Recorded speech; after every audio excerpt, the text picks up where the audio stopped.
Hello, good evening, everyone, and welcome to the National Parents Union presents Speak Your Truth with yours truly, Vivett Dukes. Hope everyone is doing well tonight. I am so happy to see all of you. We had a few lulls with between Veterans Day and I did not air on Monday, and I'm so happy to be back with all of you again today. These broadcasts have become part of my weekly routine, and so I do plan for them and look forward to our 2 hours each week together. This evening, I am honored to have our guest tonight. Let me fix my camera. Yeah, that looks better. I'm honored to have with us tonight a licensed clinical social worker. Her name is Lisa Nelson. She's been on the show before. You see her here with me tonight. And I really want us to pick her brain tonight because she's such a wonderful resource to our community as a Black social worker, as a mom, as a wife. You could wear all these hats, Lisa. Welcome. Thank you, Pat. Your brain. Let me say welcome. Thank you. And you look beautiful tonight. So thank you. Yeah. Thank you. So much going on, Lisa, that I know we pick each other's brains in our friendship. And I thought it would be good to have that kind of open discussion with our guests tonight because there are a lot of great things happening, great meaning vast, not that they're wonderful, happening in our society right now, in our nation, on many levels. And I'd like us tonight to just kind of throw out a topic and let's just kind of go through it and hear your perspective on this and perhaps what we have done that works, what we can do that will really keep us afloat during this time of 2020. I'd like to start off with the coronavirus pandemic and the surge in the numbers. What has been your experience as a social worker with this second wave, as they're calling it? Right. No, I think that it's a lot of fear surrounding the second wave, right? It's been since March. Politically, we've gotten different stories and, whether it's fake news, conspiracy theories. And so I think that a lot of people are very fearful about what this means for them. I think, we're hoping that there will be some end to it or some reprieve, actually. But I've just been hearing a lot from colleagues, from family members, from patients in the clinic, from the essential staff members, from the nurses, from your healthcare team, teachers like yourself, everyone, I think we're very fearful about what's next. I think we've been inundated on the news, by the news and, the number of people, when you think of 250,000 people dying from this invisible virus, I think, we're very fearful of it. Yeah. And rightly so. Rightfully so. We don't know how the virus is going to impact any of us if we happen to get it. And the virus impacts so much. So like right now, the schools in New York City have gone 100% remote again after being in operation for several weeks. With no incidences. I can speak from my own personal school and in general, like schools have been open with school closings here and there for a day or so if things happen. But now everything's shut down because New York City, the boroughs reached a rate of 3%, which they negotiated with the union. Once you reach that percent, we got to close the schools down because then we become a breeding ground for the disease.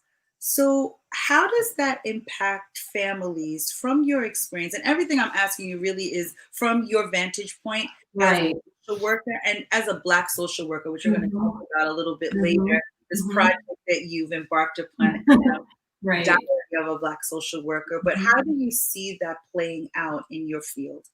I think as a mother, I'm not a school social worker, but again, as a wife, as a mother myself, with friends and family members, I have children in the school district. It's not in New York City. We're in a school district on Long Island, and yes, we've been affected by it. Our kids, my daughters, at school remotely on a hybrid model. And as you said, some of the class, they're being closed. They've been closed like, a week or 4 days, 5 days. If a teacher or a staff member or a student has tested positive, I think it brings about, especially in the city schools with such a diverse school district with diverse issues and socioeconomic backgrounds. And that comes with a lot of challenges. I was just listening to the news, and parents are really in an uproar trying to figure out how do you go from having school on Tuesday to now needing to find childcare and computers for the following day for your schools being closed. So it's I think it's causing a lot of anxiety. It's causing I'm worried, and it hurts me to say that with the number of students, I think it's 1 million students in the New York City the public school system. You think about those children who are living in a 1-bedroom apartment, and families are on limited income.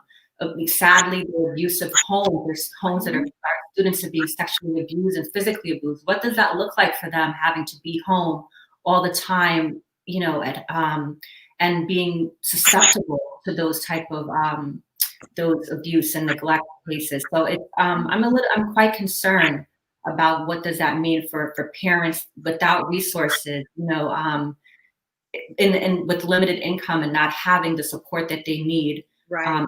Multi-generational dwellings, and what does that mean for our students? It's very fearful.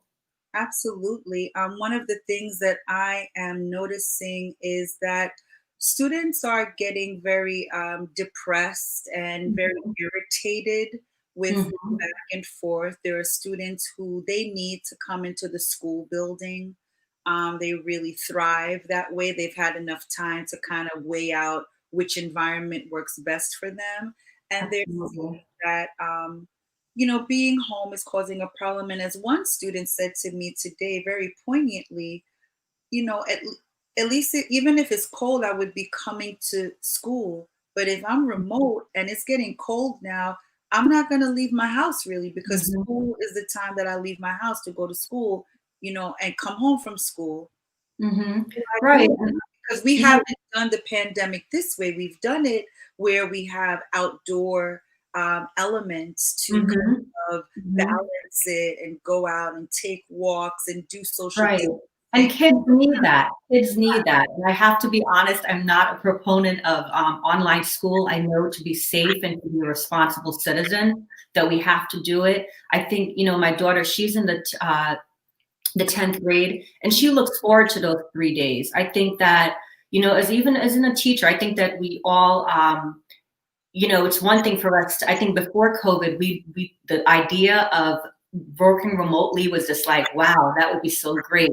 And now being here for the last couple of months and to be here indefinitely, it's quite difficult to fathom. I think that a lot of the children, we know that how socialization is very important for children, physical activity, and they're not able to do that. For you as an educator, I wonder how that is for you too. Like before, you'd be able to kind of see if a child is having difficulty concentrating, if they're getting enough sleep, if they have a bruise on them. Now, how can we assess? How can we evaluate via a computer screen?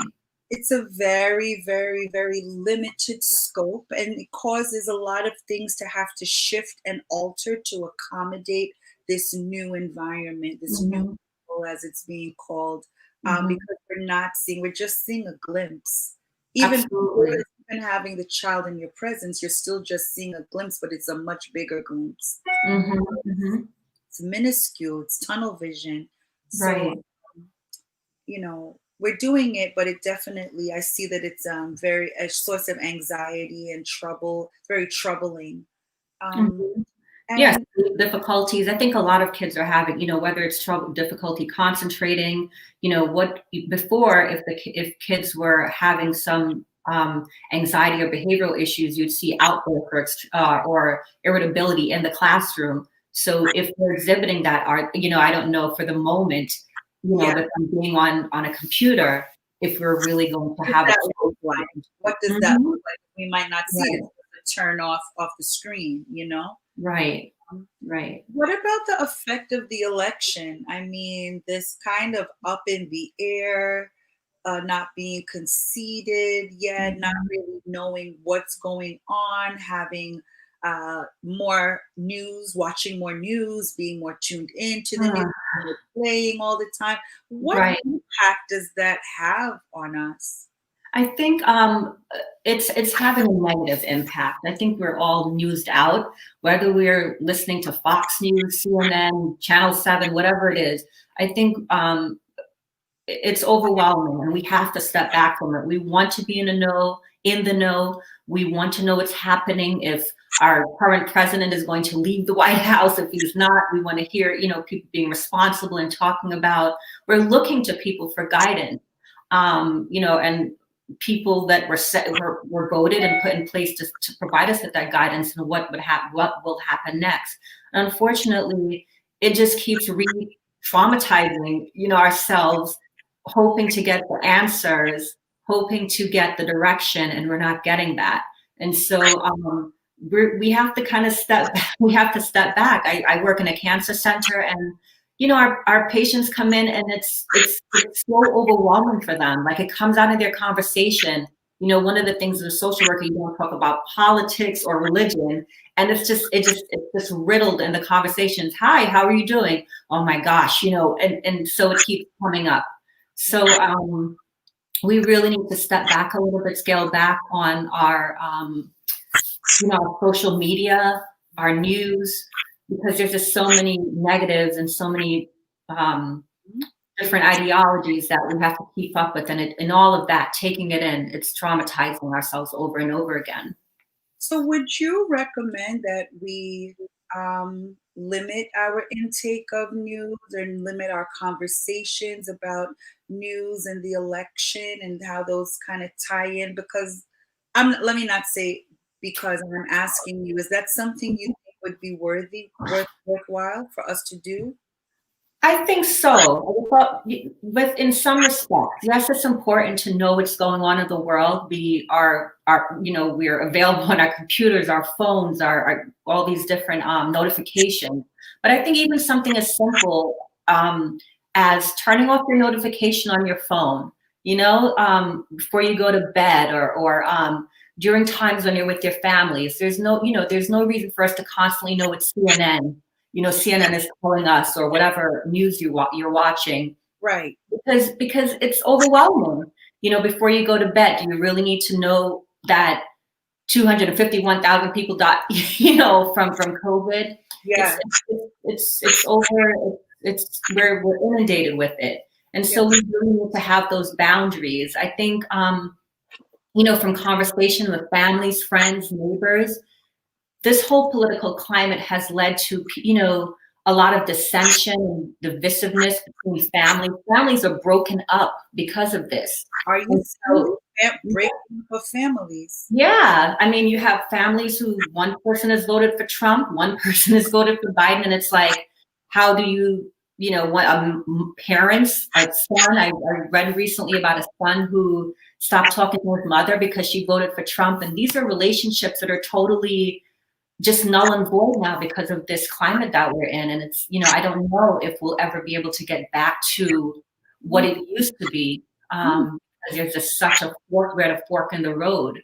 But we definitely need to have some boundaries and put some parameters around the amount of news stories that we're watching, because it is too much. And even for our children, even if they're sitting there listening, and they're playing or doing whatever, they're in it, they're hearing it. It's a lot of stuff on them too. They're worried.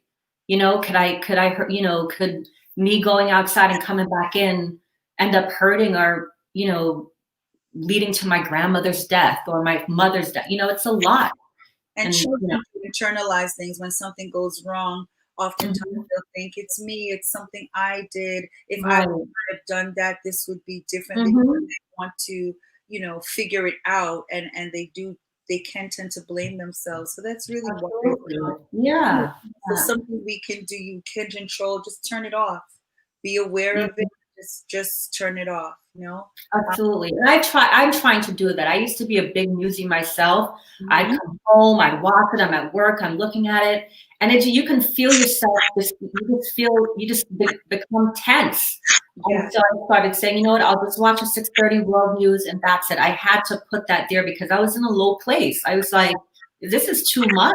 mhm, Yeah, and it makes you withdrawn. It makes you just feel hopeless.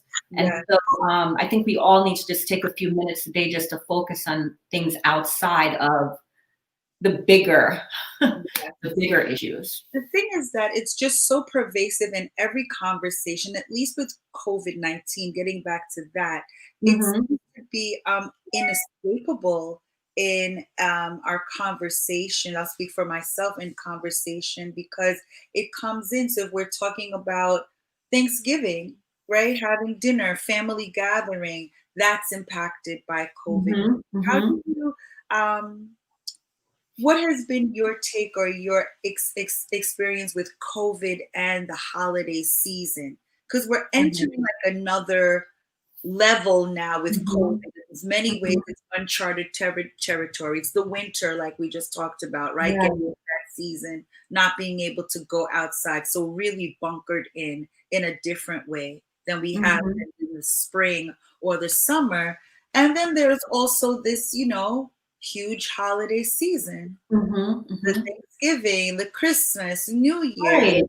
How So. do how do we handle that? How do we navigate that? We know we hear the news because we're Mhm. listening to it all day, so we hear what they're telling us, but then it's not necessarily matching the holiday plans or Right. what we Right. see when we go outside. So can you speak with us a little bit more? Right.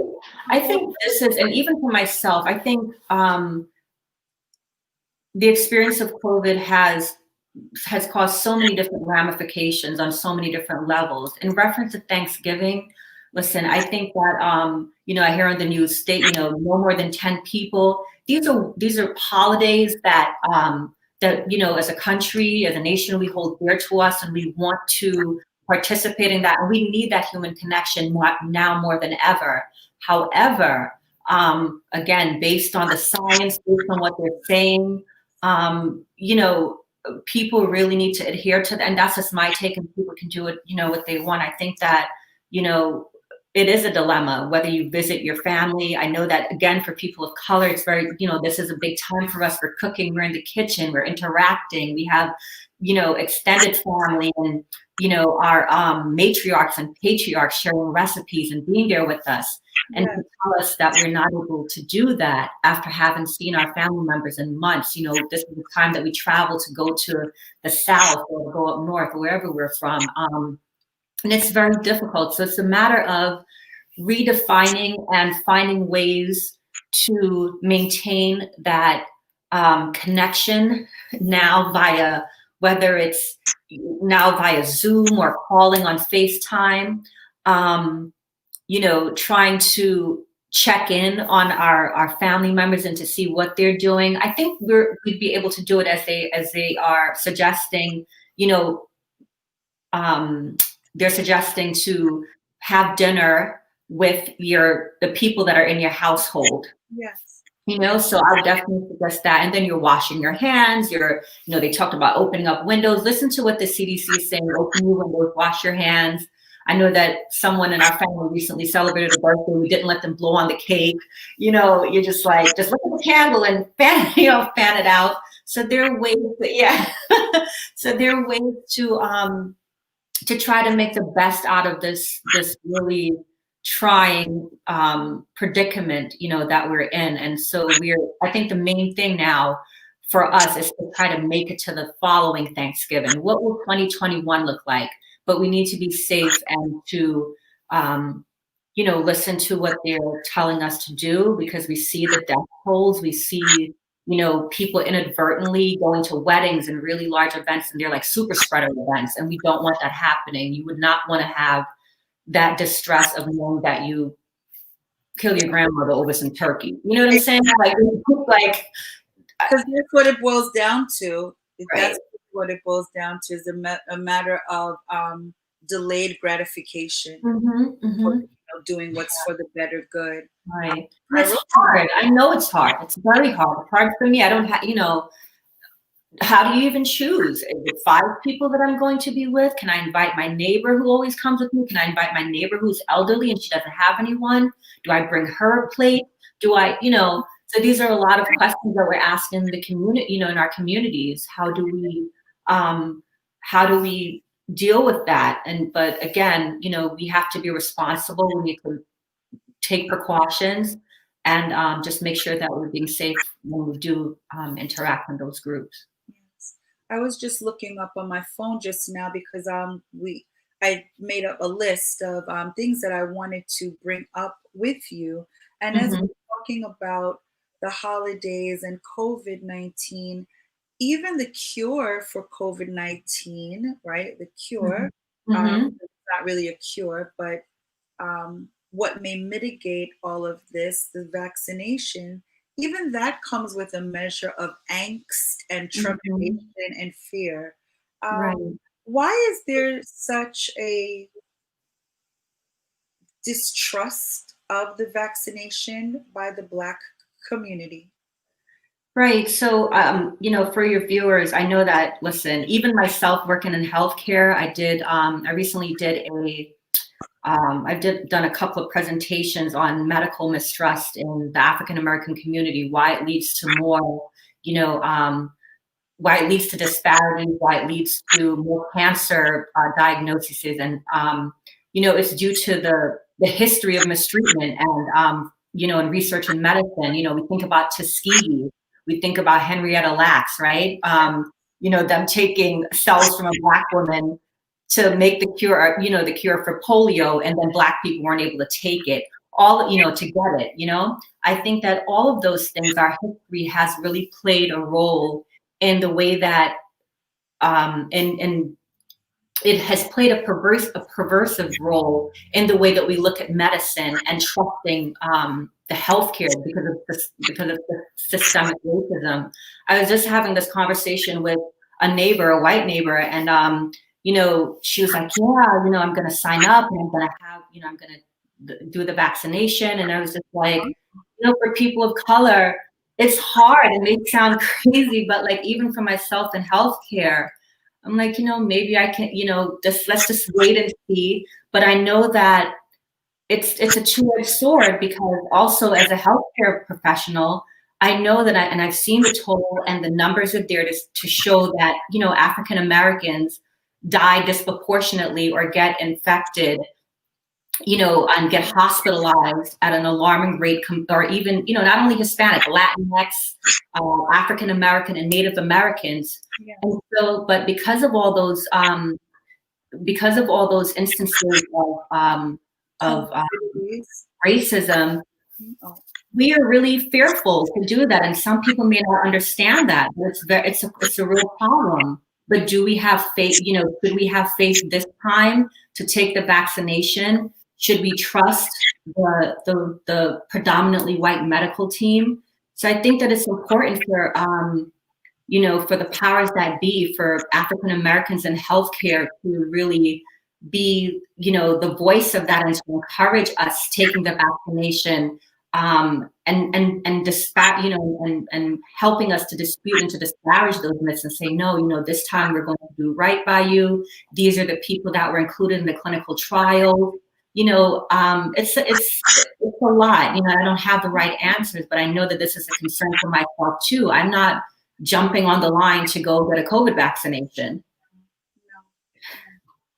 no. I hear that that conversation is also one that I think it was worth us exploring in this space, because I'm not really hearing that. Maybe I'm just not in those circles, but I'm not hearing that on the news. I'm Mm-hmm. not hearing about how this really has impacted the Black community, the Mm-hmm. Brown community. Everyone was not affected by COVID-19 in the same way.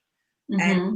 no matter what we've talked about tonight, whether it's COVID in education, COVID in the election, COVID in whatever, it always has a disproportionately more detrimental impact on communities of color than it does others.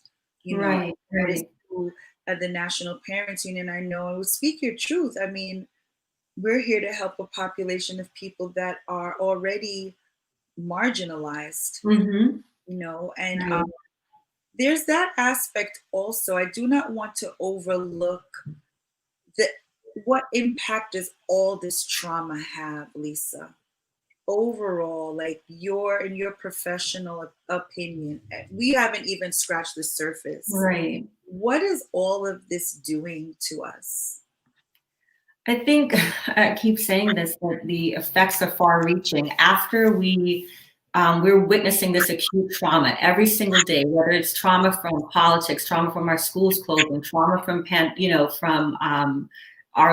the loss of education, the loss of job, all of our normalcy. I think we're living it every single day, and we're starting to see some of the ramifications of that. We're seeing, I don't know about you, but every day I see someone getting pushed off the train, pushed on the train, pushed in front of a train. All of these, people are just at such a tense spot in their lives. They're fighting over parking spaces. They're running each other over. And it's not to dispute or to make light of that, yes, we should be responsible with our emotions and all of that. But I think that those are like little micro, just little things that are happening because of all the pressure of COVID and us having it's kind of, post-traumatic stress every day, being on lockdown, being told what to do, everything being closed, things being closed every day. All of the things that we held dear to us is being taken away. And so with that, I think that people start to get very frustrated and start to rebel. So there's just a lot of psychological issues. I dare to say that, we are seeing an increase in depression, signs of depression, suicides, suicides, insomnia is what I hear a lot. Overeating, overeating, undereating, just the fear, just being very reclusive, not wanting to be around people. And it was difficult even before you'd say like, oh, this person is like, she's just so standoffish, she's isolating herself. How do we really know now when people, because if a person was depressed or suicidal in the past, now they have, no one's really checking in. Everybody's kind of locked in and we're not checking in on people that we used to check in or see them when they were made to come out to go to work or, it was part of their routine and them being productive and getting out and having those responsibilities. And I think we're definitely going to start seeing more of that, suicide, depression, and different, other things that are affecting their mental health. Lisa, how long have you been a social worker? You're so well versed and knowledgeable. I'd like to, share, you're welcome, a bit more about how long have you been in this profession? And just share, because Black social workers, licensed clinical social workers, are not necessarily easy to come by. And in times like these, I'm sure you're in high demand. But what exactly is your specialty? And just tell us about your journey in social work. No, thank you. And no, I'm not a licensed clinical social worker yet. So with all the social workers watching, I'm a licensed master social worker. LCSW. Yeah, and I'm also oncology certified. I've been a social worker for about 20 years now. I recently did a podcast with someone who interviewed me, and he said, "Oh, how did you get into social work?" And I remembered, I was a hot mess back in the day, and I was kind of fast, and I really didn't know what I wanted to do. I was, back and forth, and I was sent to talk to a social worker, and I remember her being a woman of color, and she just made such an impression on me. She was just a warm, caring individual that really. She was just amazing. And I thought to myself, this is who I want to be. Like, she had locks. She would, she was just like a wonderful social worker. And so that's where I went. That's what led to me being a social worker. I graduated from Adelphi University. And so it kind of took off from there. It was a wonderful wonderful schooling. And I originally wanted to be a gerontologist. Um, but, luck would have it, or fate would have it, that I went into oncology. I was working with nephrology patients on a transplant for living donor transplant or deceased donor kidney transplants. And while they were being worked up, a lot of them, people of color, I started supporting them because they'd find out that they have a cancer diagnosis in addition to their renal failure. And Wow. so that's where I've been in oncology for about 8 years now. And I really enjoyed it. I think it's opened my eyes to a lot of things, a lot of disparities and, issues with equity. And it's very hard, I think, being a woman of color. And, I'm usually sometimes the only woman of color on a team. And as you know, Vivett, that comes with a lot of responsibility and needing to advocate and speak up and not looking like the angry Black social worker. Yes. So there are a lot of things that goes with that, but I hold it, it's a sense of responsibility and privilege. So I'm very happy about where it has brought me. Yes, So, it is. It is. And as your community thanks you for giving back. Oh, thank you. And whoever that social worker was, if she's listening, Mrs. Clark. Yes, Miss Clark. you see what your presence and what exposure does, and your being there had such a great impact on your life. So we honor her as well. Thank you. Absolutely. And just to interject here, I think that it's all, whether it's in. No, my laptop's about. Oh, sorry. I'm gonna get the charger.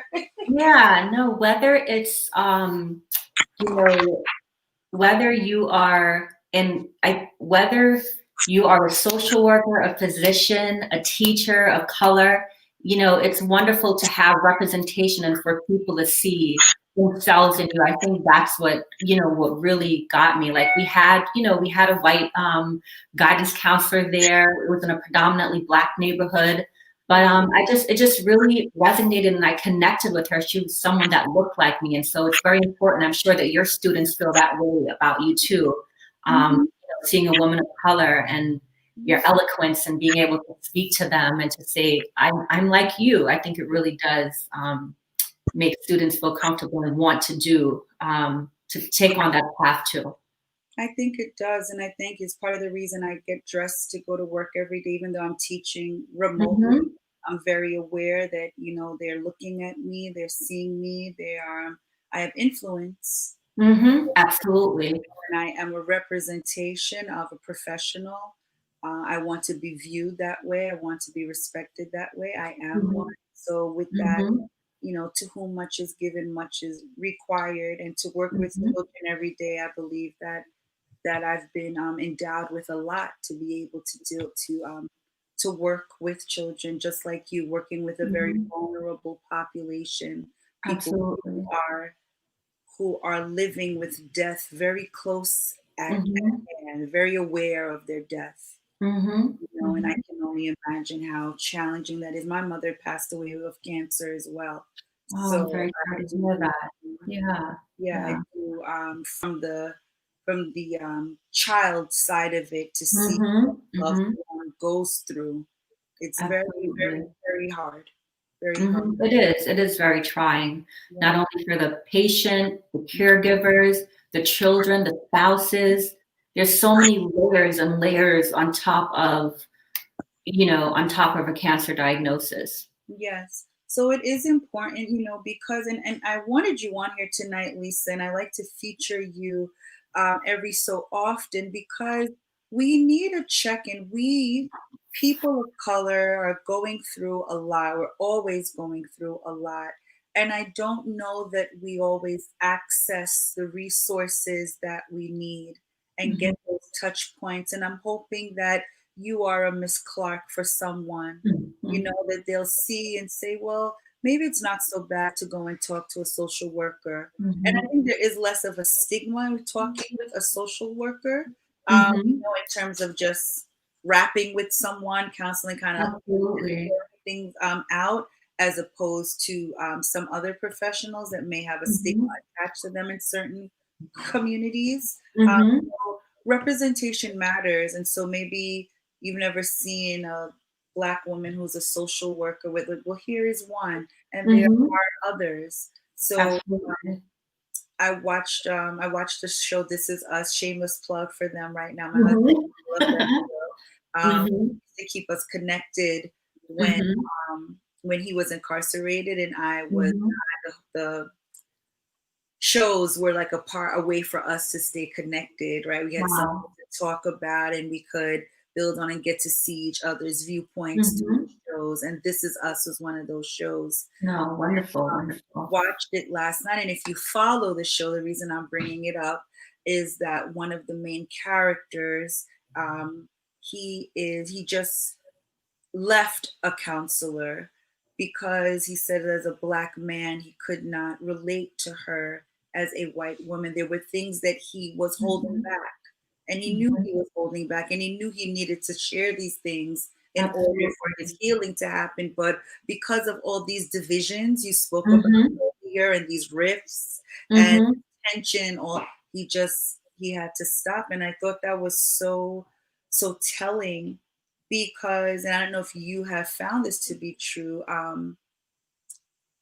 that Black people, people of color, if they do agree to counseling and embrace it, they want to talk to someone who looks like them. It's Mhm. typically hard, even that much more difficult, to speak with a counselor who is not Black.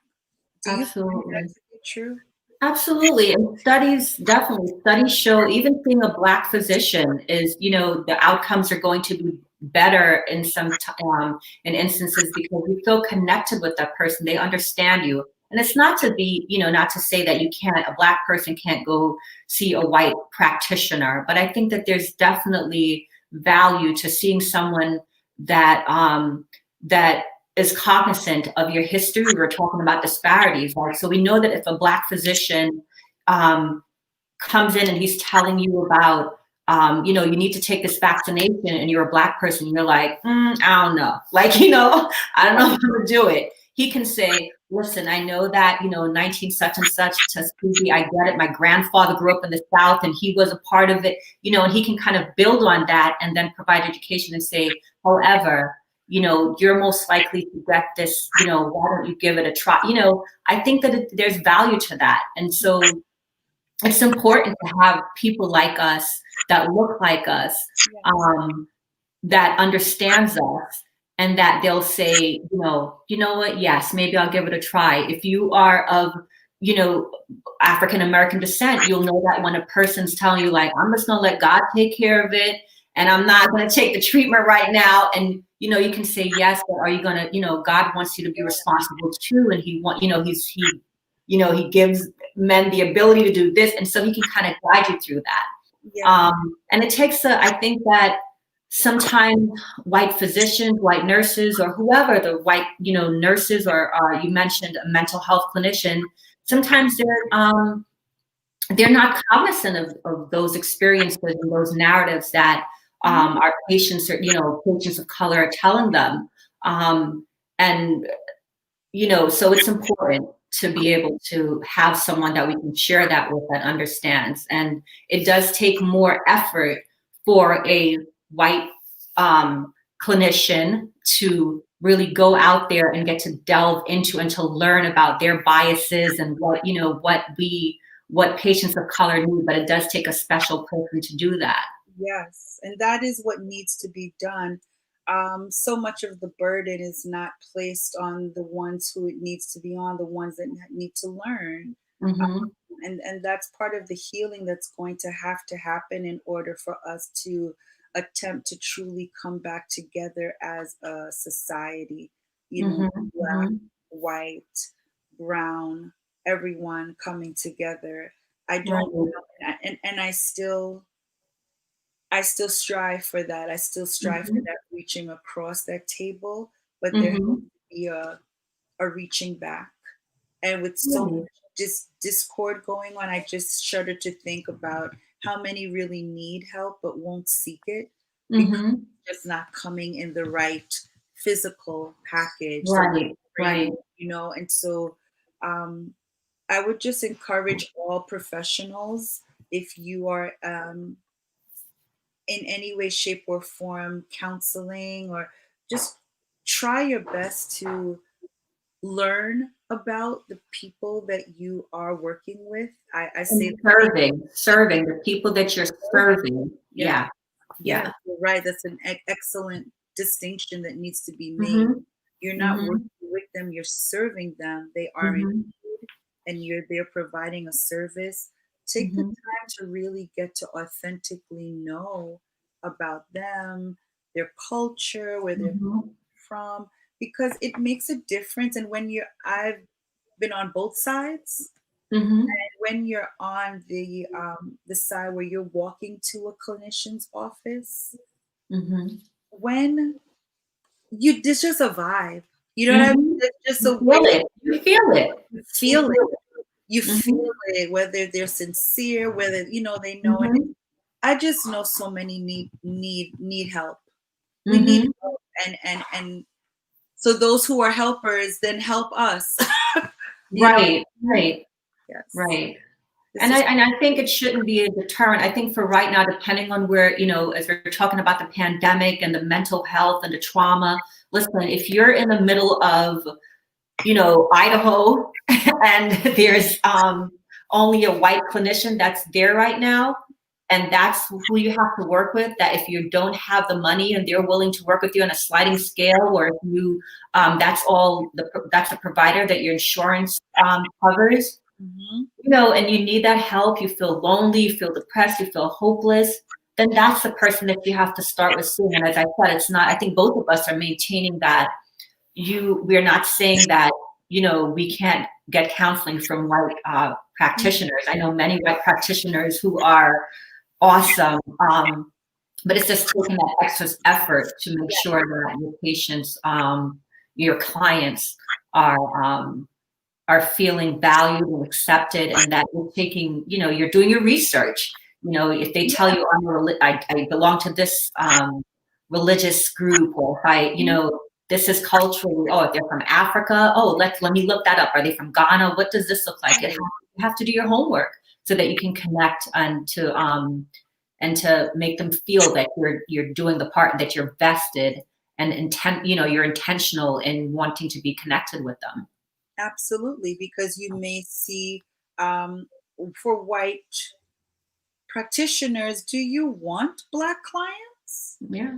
Because if we're knocking on your door and we're coming in, if in our communities we're saying, listen, we need mental health, we need to embrace mental health, we need to Mhm. start to address or continue to address um, some of our needs outside Mhm. of doing so in the religious realm, because that's a realm Mhm. we tend to be comfortable with, right? Mhm. Seeking Mhm. help in that way, but now we're branching out to Right. white practitioners. Be prepared when we reach out. Are you prepared to say, listen, I've been doing my work, I am open Mhm. to this Absolutely. Absolutely. relationship. Mhm. So you've started Absolutely. a podcast. You've really grown as a social worker over these 20 years. To now Mhm. you've embarked upon this new journey, a podcast. I'd like us to dedicate some time really hearing more about that. Please share.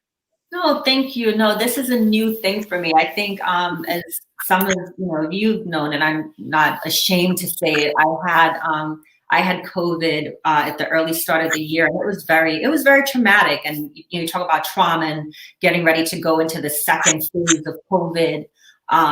So I am a little bit nervous about that, and where health wise, where can I get reinfected and all of that. Yeah. All of that to say that, you know, at Diary of a Black Social Worker came out of that. I remember sitting up one night, not being able to breathe. And I just started kind of writing things down. And I'm not someone to keep a diary. I'm always worried that somebody can just, I find my diary. The kids are running through the house. David's going to find, my husband's going to find it. I read through all my, my personal thoughts.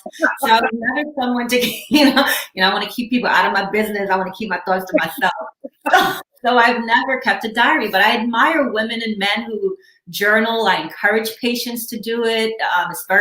It's a reflective tool.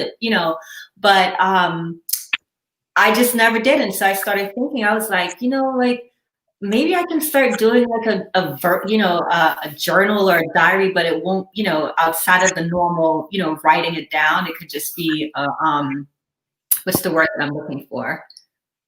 Like just using my book, just like recording. And so I thought about that. And so I was a little bit nervous. And I think after I spoke with you during we talk about inspiration and seeing people like us doing things, it promotes, that sense of like, yeah, that sister's doing it. I could do, I could try, there's no competition. It's just like, yeah, this is wonderful.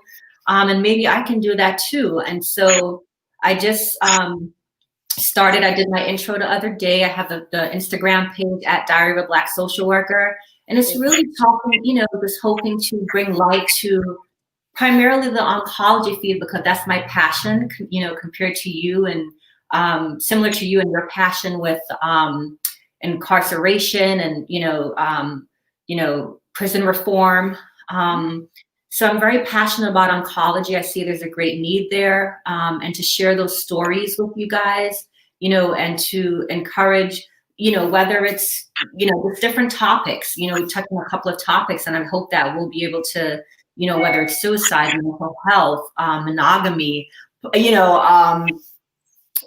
marriage, sex, just different, religion and all of those things, because they really do play a role in, in our lives, Black or white. So you can expect to have guests and just people sharing their stories. I think this year has just been, everyone has a story. And so I hope to share some of those with you through the podcast. Oh, wonderful. So where can we find, well, we have you here on Instagram at Diary of a Black Social Worker. So please check Lisa's work out. Where else can people find you if they wanted to hear your podcast? Right, I'm at Anchor. Yeah, I just being broadcast on Anchor, and it's also, I just got a notification that it's actually in Google. I forgot, my phone is not near me, but I would start first at Anchor, and the more forums that you have to wait for them to review the topics and then give you the okay to for them to broadcast. But you can look for that on the Instagram page. As the more forums that I get, then I'll send it out and let you guys know. But we can start on Anchor, and a link is there on my bio in the on Instagram. Nice. So she's there on IG. Support Lisa Nelson. Like she's a dear friend of mine, and she's just also an amazing, amazing social worker. Like she loves what she does. Yeah. And it's obvious, it exudes. She just keeps growing, and maybe I could do this, so let's try that. Or how do I take the things that I've gone through and use it to help others, And so I think that that passion that you bring is something that's going to resonate with the people that listen to your podcast. And thank you. Home anyway. I hope so. We're home, so might as well listen to it. I'm trying to curate a podcast list, and yours is definitely number one. Thank you. I appreciate that. Yeah. Even above Michelle Obama, so that's no. There's no comparison. No, Michelle is like the top of the list. You can't go any higher. Really funny. Yeah. Is there anything else you'd like to share tonight? I feel like just so honored to have you on. I feel like we had a really great conversation. If anyone has any questions out there to review, definitely write them in the chat. This is how you contact Lisa. But Lisa, what parting words do you have for us tonight in terms of just how do we cope looking ahead? Let's leave with some words of encouragement or just like positive. We've gone through a lot. So now how do we leave from this space feeling like, and still we still can? Like, what would you say? Right. I would say find ways to have safe spaces like this. It doesn't have to be live. It could be private in your Zoom or, FaceTime with a number of family members. Find time and with people that you can feel connected with, that you're connecting with them and feeling safe, checking in.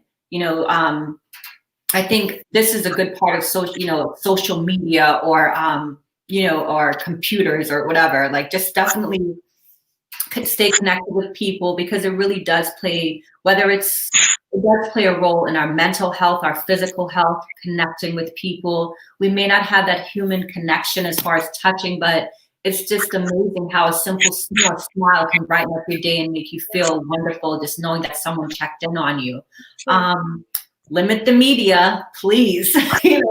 Limit your media consumption. Exactly. And I'm thinking to myself too. I think, with us, with these forums, that we're constantly checking and looking and see if everyone, but we have to step back and make time for our mental health, for our well-being. Yes. I think the other thing is to be kind. We keep saying that. I recently posted that on my Instagram page, and I was like, just something simple. I think that we're inundated with bad things and people acting out, and we've had this whole couple of years now of, just people being rude to each other, starting from the top down. And I think that now it's really time to be kind, do things for people, whether it's calling them, sending them a package in the mail. A friend just recently sent me a care package of, just some peppers and fruits. And I was like, she sent me pomegranates. Like, I was like, this is amazing.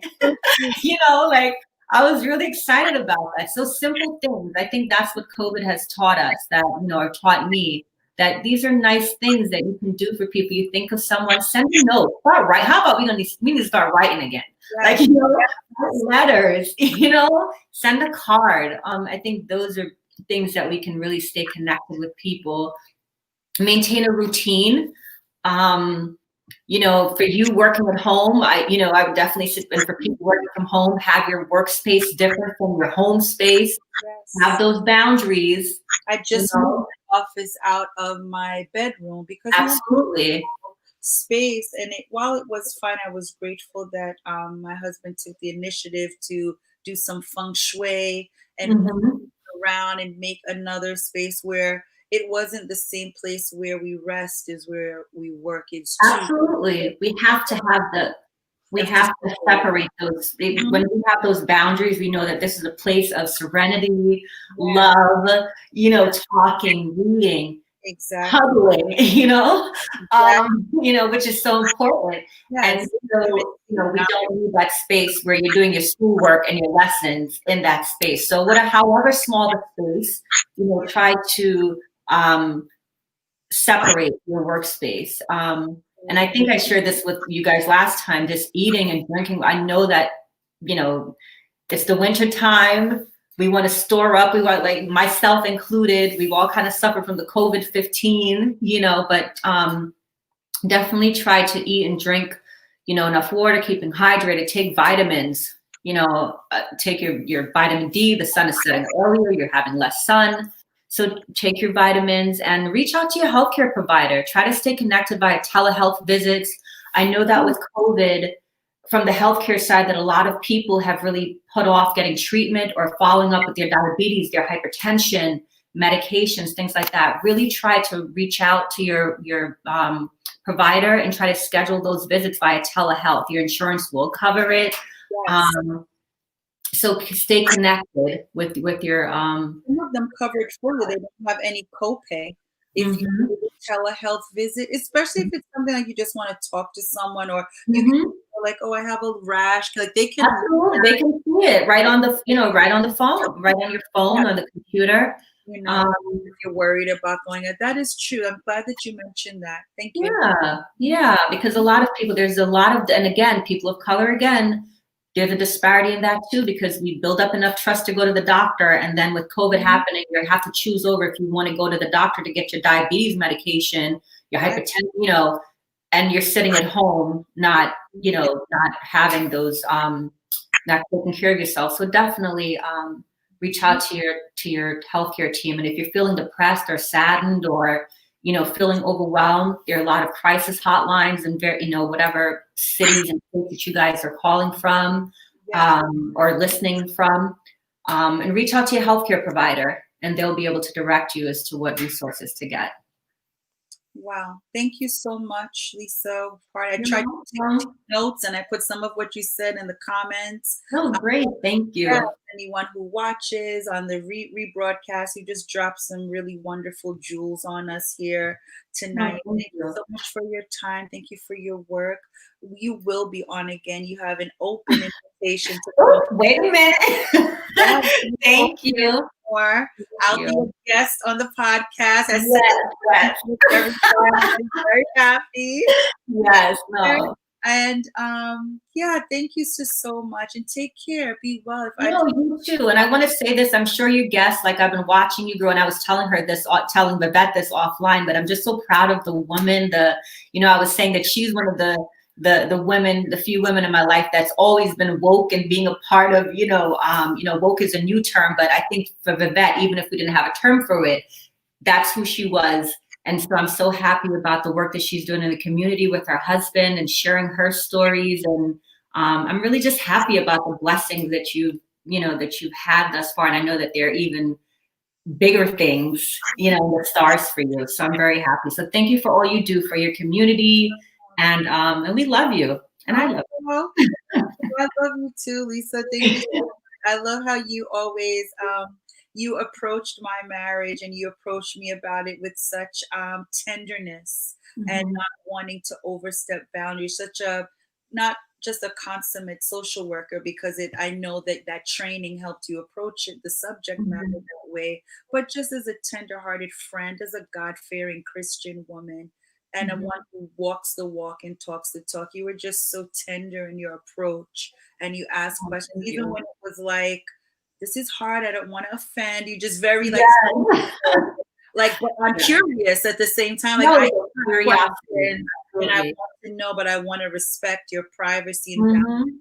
And I think those conversations are what really caused our friendship to flourish. Oh, we Mhm. had known each other for many years, but then it was Mhm. really conversations about John and my marriage to him and him being incarcerated at that time where Mhm.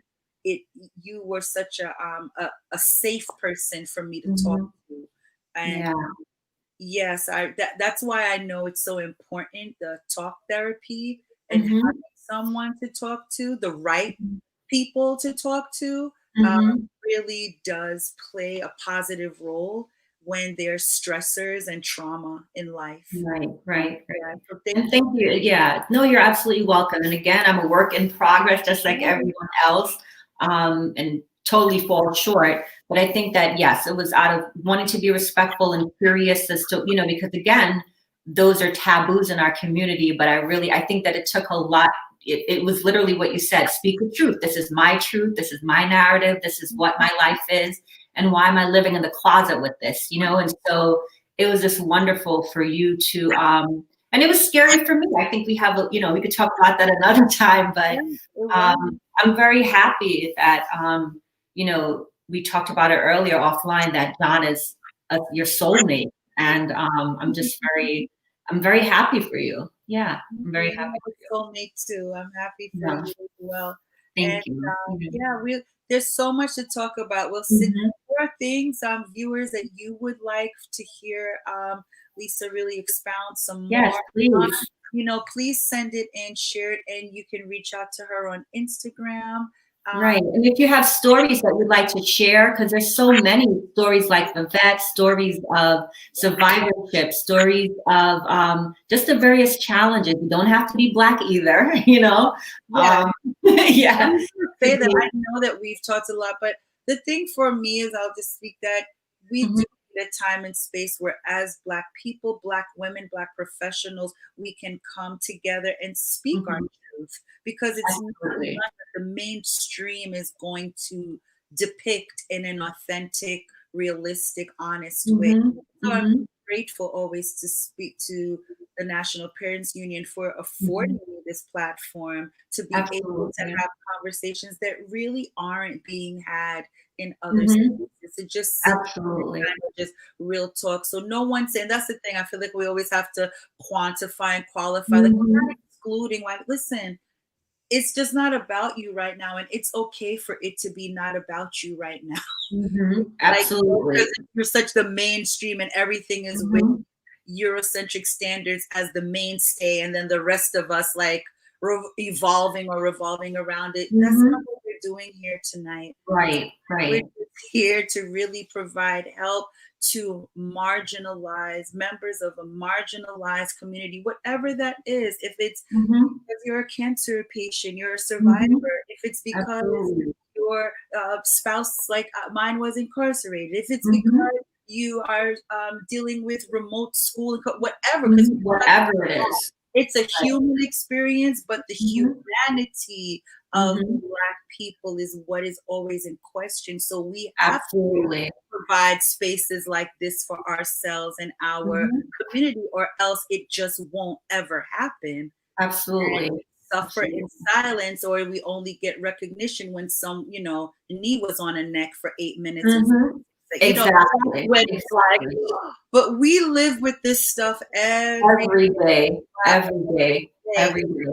It's taken things like COVID-19 and the pandemic and Black Lives Matter to really give us like Mhm. A forum, or give us a reason saying, yes, we're going to use our voices to discuss these things. I think we've been kind of secretly having these conversations, yeah, at the dinner right. table, and so now it's like, no, we're going to use our voices. We have enough right. We have the right, just like everyone else, to do so, and we are going to take it and build on it. Yes, and Yeah. those that are allies, those that say we're willing to do the work, because us Mm-hmm. talking is providing you with somewhat of a knowledge base too. Because Mm-hmm. for many, like, when's the last time you sat and spoke with two Black women, two Black professionals? Mm-hmm. Some people Absolutely. don't have that, Yeah. loving, nice, well-intentioned, everything, but the Mm-hmm. exposure isn't there. Absolutely. So, I Absolutely. just wanted to kind of clarify that. Mhm. I'm Glad happy that you did. because we're not excluding, but there has to be a safe space. Mhm. And that's just Absolutely. what this is. So thank you. And Thank you, welcome Vivett. to the night. We will have Yes. you back soon. And thank you to everyone who viewed tonight. Thank you, guys. I will see you again next week. So on Monday. Next week, Thursday, is Thanksgiving. Thanksgiving. We will not be airing live. I believe Mhm. we'll have a show. Marisol Rerucha is having a special show, a Thanksgiving show Wednesday. So look Mm. out for that. But we'll see you all being well next week, Monday. But until then, take good care and know your truth so you can speak your truth. Have a good night. Okay. Good night.